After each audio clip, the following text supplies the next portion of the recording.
बिस्मिल्लाहिर्रहमानिर्रहीम। अस्सलाम वालेकुम। हुजूर सल्लल्लाहु अलैहि वसल्लम के बयान करदा सच्चे वाक़ियात। सहीहीन में हज़रत अबू हुरैरा रज़ी अल्लाह ताला अन्हु से मरवी है, नबी करीम सल्लल्लाहु अलैहि वसल्लम ने फरमाया, दो औरतें थीं और दोनों के हमरा उनके लड़के थे।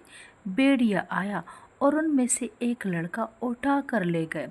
जिस औरत का लड़का चला गया वो अपनी साथी औरत से बोली कि भेड़िया तेरा लड़का ले गया। दूसरी ने जवाब दिया, मेरा नहीं, तेरा ही लड़का गया है। दोनों फैसले के लिए हज़रत दाऊद अलैहिस्सलाम की खिदमत में हाजिर हुई।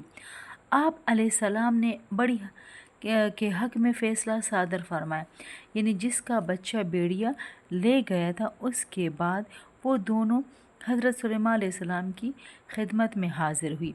आपने किस्सा बयान किया। आप अलैहिस्सलाम ने इनके बयान सुनने के बाद फरमाया, मुझको छुरी दो ताकि मैं इस लड़के के दो टुकड़े करके आधा आधा तुम दोनों में से बांट दूँ।